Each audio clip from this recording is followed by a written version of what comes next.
Շրջակա միջավայրի նախարարությունը օրերս հայտարարեց, որ մեկ օրում Սևանա լճից դուրս է բերել 135 ապօրինի խեցգետնավորսիչ, 152 կենդանի խեցգետին վերադարձվել է լիճ։ Ոլորտի պատասխանատուները զգուշացնում են, Սևանում արդյունաբերական խեցգետին այլևս չկա։ Հիվանդության տարածման եւ անխնավ պատճառով պաշարները կտրուկ նվազել են, իսկ վերականգնումը կախված է միայն բնության հրաշքից ու որսագողերի ախորժակից։ Համապատասխան նյութեր եք նախապատրաստում, այսպես ասեմ, ֆոտոլուսանկարահարվում արձանագրություն է կազմում,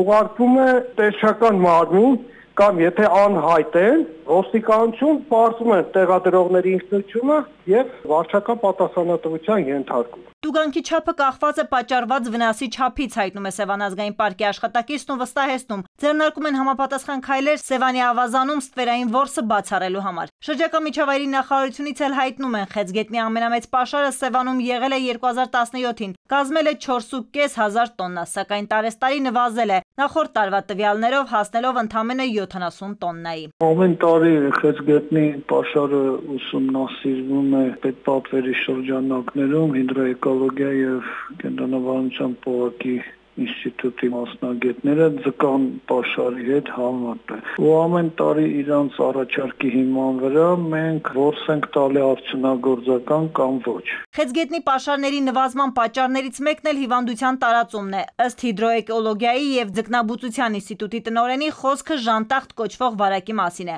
Այն իհարկե բնական երևույթ է, բայց բուժման որևէ միջոց չկա։ Բանն այն է, որ օրենքն արգելում է Սևանա լճում դեղամիջոցի օգտագործումը։ Ուստի ըստ մասնագետների պաշարների պահպանման միակ արդյունավետ տարբերակը խեցգետնի որսը բացառելն է։ Սխալ որսամիջոցներով կատարվող որսներ օգտագործվում էին հարմոնաձև խեցգետնորսիչները եւ դրանք փաստորեն լճից հանում էին ոչ արդյունագործական կենդանիների, այսինքն մինչև 9 սանտիմետր կենդանիների մոտ 50%-ը։ Դա նշանակում է կրճատվում էր պոպուլյացիայի վերարտադրման ընդունակությունը գրեթե կիսով չափ։ Իդեպ խեցգետինները Սևանա լճի կարևոր սանիտարներից են, սնվում են հատակում կուտակված օրգանական տիղմով ու նպաստում ջրի որակի վերականգնմանը։ Հաշվի առնելով Սևանա լճում առկա խնդիրները, հասկանալի է, որ խեցգետնի պաշարների պահպանումը լճի համար նաև ռազմավարական նշանակություն ունի։ Տաթևիկ Աբրահամյան, ժամը լրատվական։